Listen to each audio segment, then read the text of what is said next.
Okay, so this video is a little bit different than the type of videos I usually make.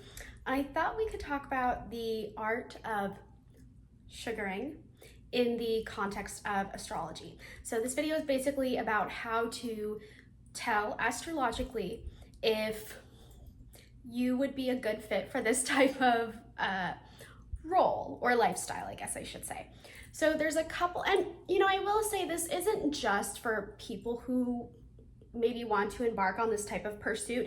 This is kind of just for anyone who wants to know whether or not their chart is compatible with having kind of like transactional relationships, or for anyone who really wants to harness the energy in their chart to maximize the benefits when it comes to getting what you want, basically. So this isn't just about sugaring. There's other things going on here that can help regular people that just want to really embody the I want what I want and I want to get it energy in their chart, basically.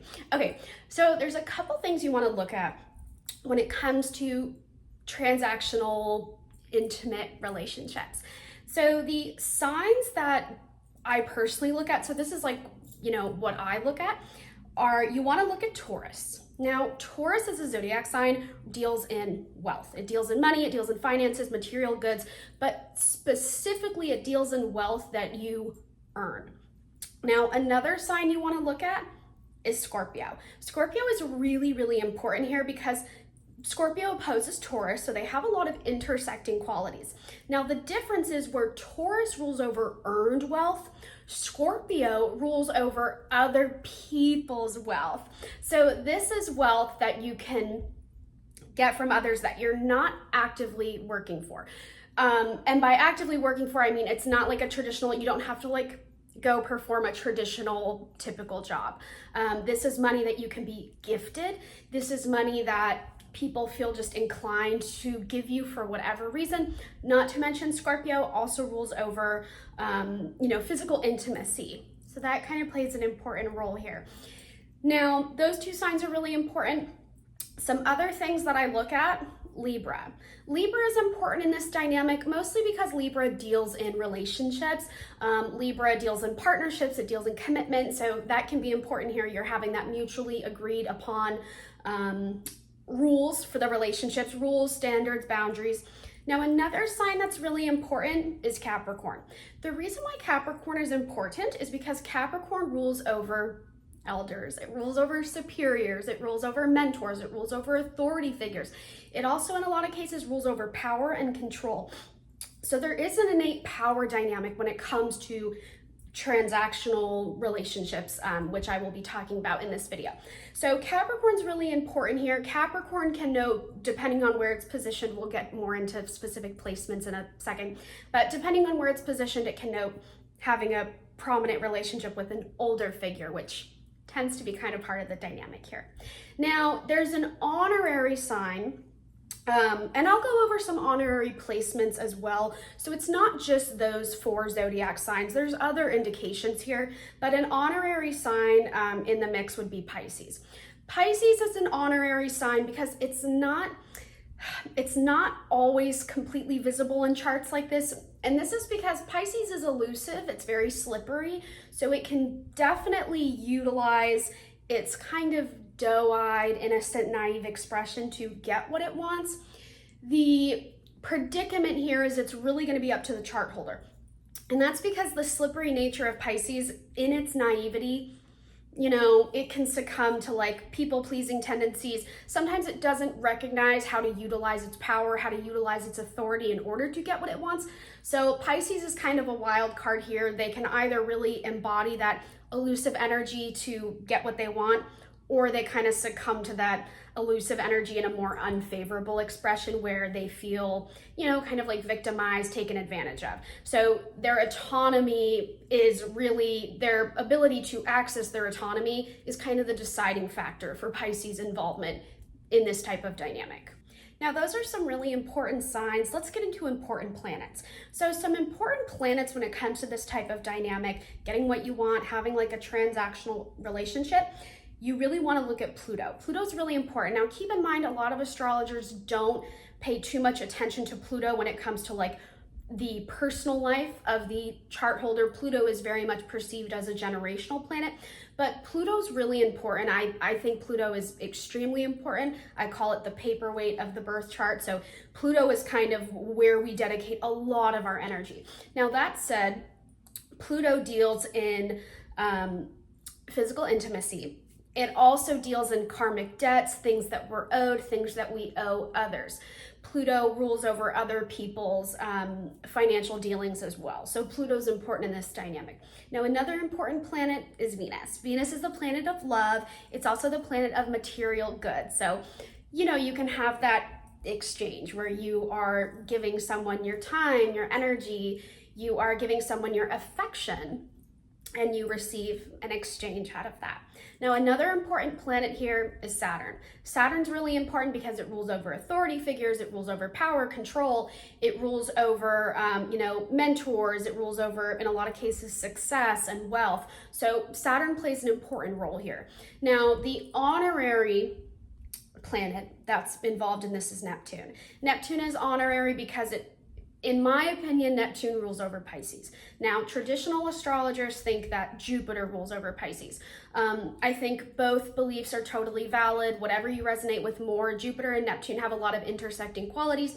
I subscribe to the idea that Neptune rules over Pisces just because I think the differences between Neptune and Jupiter, they are prominent enough for me to just think that Neptune fits Pisces a little bit more. So anyway, Neptune's important here because Neptune is elusive, it's very magical, it can definitely use its charm, it can use, it's a shapeshifter in a lot of ways. So for Neptune, you can kind of take on a role.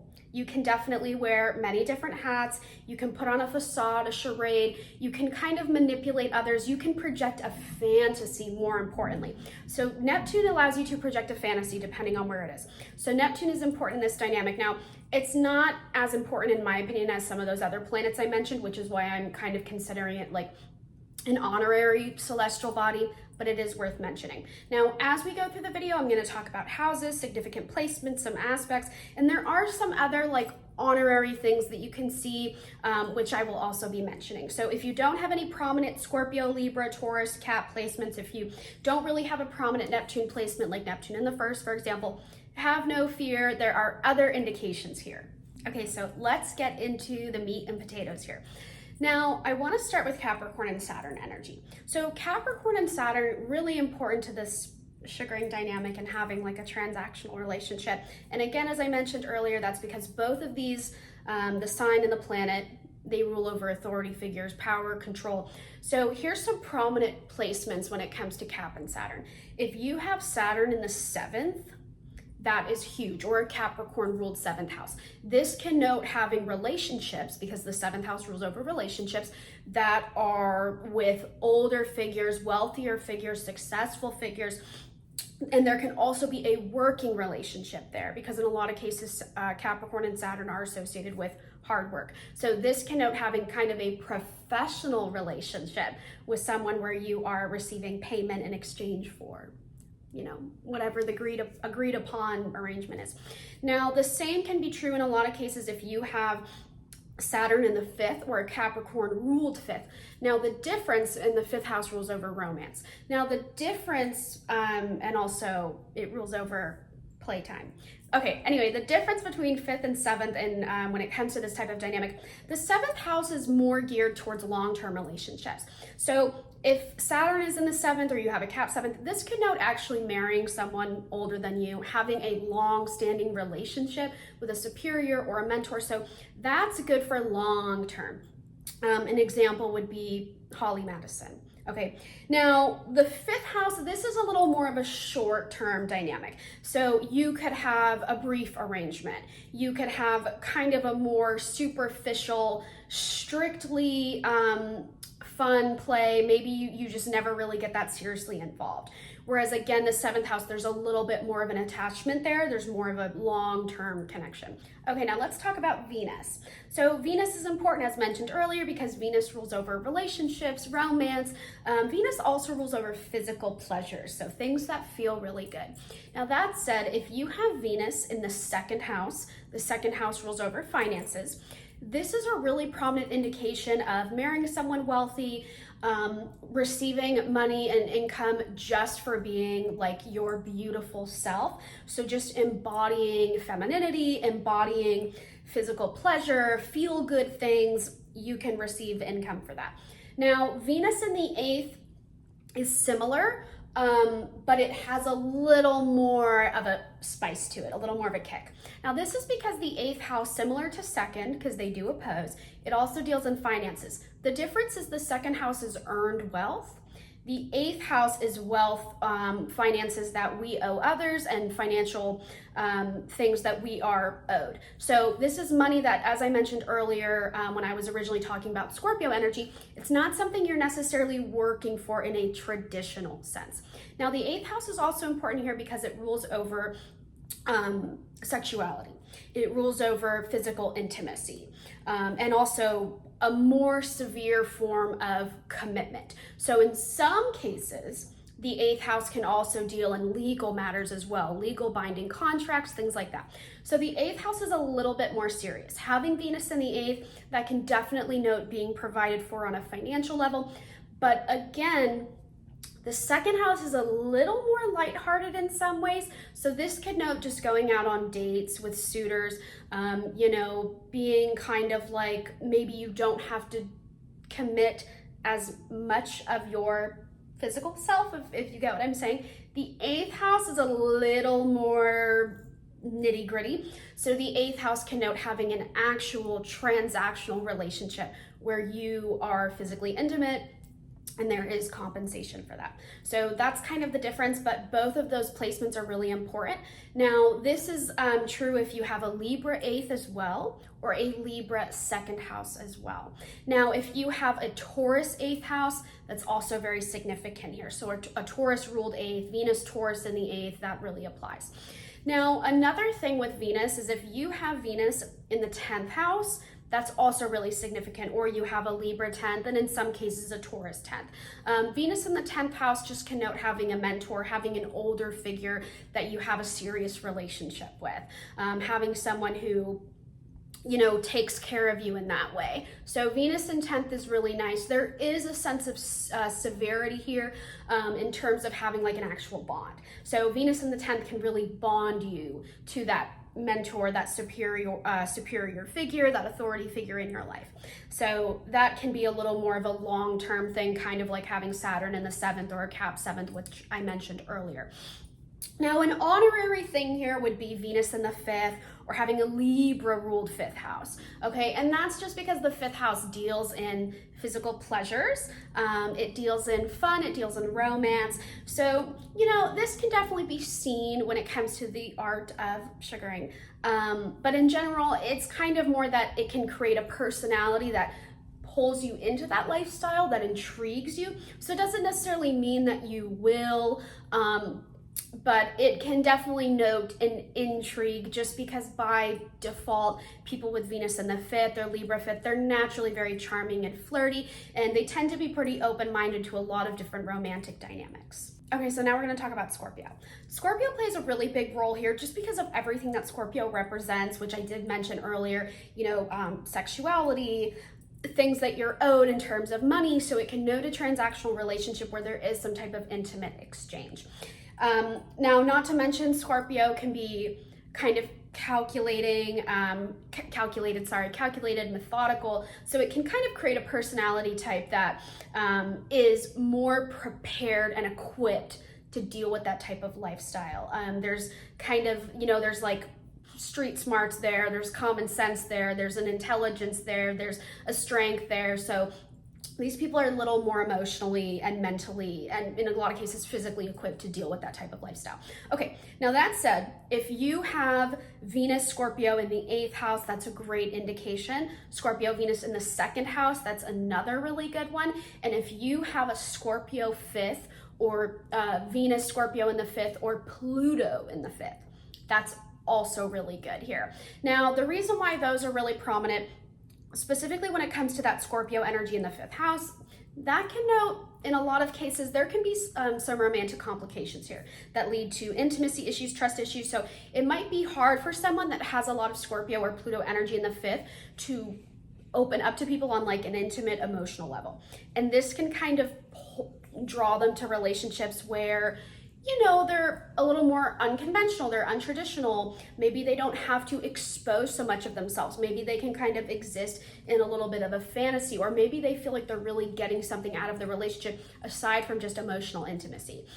So you can see that in financially like transactional romantic relationships.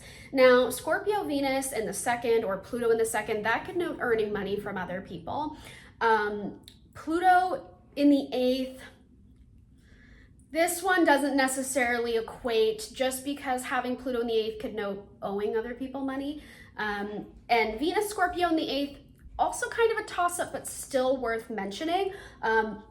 You can definitely kind of exploit and utilize your physical prowess to get what you want. Now, whether or not that, you know, leads to like this type of lifestyle on a long-term basis, questionable. Venus in Scorpio tends to be geared towards marriage, long-term stability, and legal binding commitment. So this one might just more be, you know, marrying into wealth, but have, you know, in a lot of cases, they still want that depth and that intimacy and having like a serious relationship. Okay, so let's talk about some honorary placements and indications. So Moon in first or Neptune in first house, or Cancer first, Pisces first. These are honorary because they definitely have potential. And that's just because Moon and Neptune have a lot in common. They're both very elusive, they're a little bit shadowy, and they can definitely project a certain fantasy. They can also really utilize their femininity and their appeal. There's like this element of seduction there so that they can get what they want from other people. And they just have this way of being able to read and assess other people's fantasies and desires. They're very intuitive. So in a lot of ways, that really sets them up for being quite gifted when it comes to the art of, you know, having that lifestyle. But it's really going to be up to the chart holder in terms of if they can actually utilize that behavior and harness it, and of course feel comfortable enough to use it to their advantage. Now, some other indications here that could kind of go either way, but definitely worth mentioning: Neptune in the fifth and Moon in fifth. So Cancer fifth, Pisces fifth. Kind of similar here. There's that elusive, shadowy nature. There's that seductive nature. They can definitely use what they have in order to get what they want. And that's just because the fifth house rules over romance. It rules over playing. It rules over entertainment and pleasures in a lot of cases. So the energy there can, you know, suggest kind of exploiting a fantasy, projecting this idea, this kind of romantic, seductive, almost like a siren quality, projecting that role outward so that you get what you want, or you have a certain relationship where, you know, there's some type of financial exchange. So those are important planets and zodiac signs: Moon, Neptune, and Pisces, Cancer. Again, it's a little bit you know, it's conditional. It's based on whether or not these people can actually feel comfortable kind of utilizing that energy, because in a lot of cases that Pisces Neptune can get into people-pleasing mode. They can also be a little naive. And as for the Cancer energy, you know, they might want something a little more serious. They might not want to waste as much time. You know, they can be a little more geared towards like having a traditional family and children. But that energy is still there and can still be kind of exploited and manipulated to get what they want. Now, when it comes to Venus signs, some really important ones would be Venus in Libra. This is just because Venus in Libra loves being spoiled. They love being complimented. They love all of the fun, you know, kind of spicy parts of romance. They also fare really well in partnerships. So they're capable of having, you know, that type of arrangement basically. And they don't mind the upkeep or the maintenance that goes into that type of relationship, because there is an upkeep, there's a maintenance that you have to address and sustain, I guess I should say. Now, Venus in Capricorn, that's another really good one. And again, it kind of goes back to what I was saying, where this can note having a mentor, an authority figure, and also just being attracted to very wealthy, successful individuals. There's also kind of a delayed maturity here. So what I mean by that is like, In youth, people with Venus and Cap might not care so much about romance. They might not have much of an interest in it, so they can kind of perceive romantic interests, or not interests, but suitors who are interested in them. They are more equipped at kind of emotionally distancing themselves, and they can kind of exploit other people's interest in them so that they can get what they want. Now, that's not going to be every Venus and Capricorn person, okay? That's a very specific type, and there'd have to be other stuff going on in the chart to kind of pinpoint that, but usually people with Venus and Cap aren't that interested in love or romance until a little bit later in life, like near their Saturn return, so late 20s, early 30s. So they can kind of spend those early 20s, mid 20s, preferring more of like a sugaring dynamic so that they can get something out of the relationship that isn't just like emotional or, isn't just about companionship for them. Now, another really important one, Venus and Scorpio, that's very important here because again, you can kind of utilize your charm and your appeal to extract wealth from other people. Venus and Pisces. I wouldn't even call this one like an honorary one. I would say this is a pretty good one. Again, it's just about projecting an image, projecting a fantasy, and playing along with that fantasy. You instinctively and intuitively know what other people need and what other people are attracted to. The only way that this could really go sour is if, again, the person with Venus and Pisces is so into people pleasing and does not have good boundaries, which is kind of common for these individuals. But that said, in early romantic development, they can face a lot of like annoying and challenging romantic circumstances where they do feel taken advantage of, and that can kind of harden them in a way. And in adulthood, they might actually even be more inspired to seek out, certain romantic and relationship lifestyles where their emotional involvement, where the stakes aren't so high emotionally. I hope that makes sense. Now, Venus in Taurus is really nice. This one I would actually say is kind of honorary. It can really go either way. Usually there is an attraction here to material security. So that's why it is favorable for that type of dynamic. But Venus and Taurus can have a lot of traditional preferences and desires when it comes to starting a family, having children. So that kind of makes it more of an honorary thing, not necessarily like predisposed to that type of lifestyle the way that maybe Venus and Scorpio would be, or like Venus and Capricorn, for example. Okay, now here are some aspects that are really nice. So if you have Venus in aspect to Pluto, like Venus trine Pluto, that's really good here. That can definitely note having a nice financially, having a transactional relationship, a transactional intimate relationship. If you have Venus in aspect to Saturn, that's another really good one. That can also show having a transactional relationship. It can also just show marrying someone, being with someone wealthy, having an age gap dynamic in your relationship, so that's good. And then Venus in aspect to Neptune or Moon. Those are really good because, again, it ties back to that energy I mentioned earlier where there's like a slippery energy here where these individuals can project a fantasy and they can also kind of prey on your fantasies.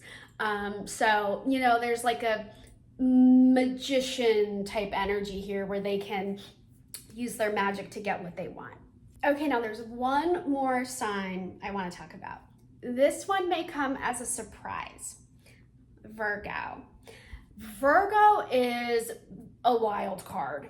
The thing with Virgo is it's represented by, I don't know what I can say on here, but it's represented by, the pure, the innocent, the saint, the kind of like that pubescent figure that is just blossoming, just coming into romantic desire and intimate desire. Now, that said, there's a spectrum here. So you have the Virgo that, is in that kind of pre-pubescent energy. They're innocent, they're naive. But then you have the opposite spectrum. Then you have, like the Charlie Sheen of Virgos, basically, who can be really, really wild. It's not uncommon for people with Venus and Virgo, or even Virgo rising in some cases, to take on kind of like a bimbo aesthetic, basically. And the same can be said for people with Neptune in first, or Pisces Venus, and in some cases even Scorpio Venus or Scorpio rising. These three signs, Scorpio, Venus, Scorpio, Pisces, Virgo, if it's attached to ascendant, if it's attached to Venus, these people can be really into plastic surgery. They can really enjoy bimbo girly things. You know, there's kind of a trope that Scorpio really likes dark clothes, gothic clothes, and that can definitely be true. And, you know, the stereotype, excuse me, that Virgo really likes the business attire and neat and tidy. And again, that can be true too, but there is a secret side to these signs that they can gravitate towards that bimbo aesthetic. So pinks, glitter, sparkles, you know, high heels, pleaser heels, little bags, little dogs, you know, kind of this like stereotypical what you would think when you imagine a sugar baby. So they can take on that role very, very well, not just aesthetically, but like in attitude. So Virgo is definitely an honorary sign. Now this one's really going to heavily depend on certain aspects and where it's placed. But Virgo, Venus, and Virgo rising, they're definitely worth mentioning here. Virgo, Mars, potentially. Again, it's really going to heavily depend. Like a Virgo 8th house, for example, might be well suited for that type of lifestyle. Virgo, Venus, and aspect to Pluto might be beneficial. So yeah, again, it's really going to depend, but Virgo is worth mentioning in this dynamic. Okay, so that's everything that I have right now. There's definitely more aspects, placements, you know, other indications that can kind of point to the assessment that someone would be well equipped for that type of lifestyle or have an interest in it or be very successful at it. So everything I mentioned, you know, that's not like those aren't the only things you can see. And of course, it's not cut and dry. You know, if you have some of those placements, that doesn't mean that this is like what you're gonna do or what you even wanna do, so no need to worry. These are just trends and patterns I've noticed. Of course, there are exceptions to all of these rules. You know, you wanna look at the whole birth chart to know for sure. So no one placement can be like completely definable, basically. Now, that said, I do have my website in the description for anyone who is interested in receiving a reading. And thank you very much for watching. Feel free to let me know in the comments what you think.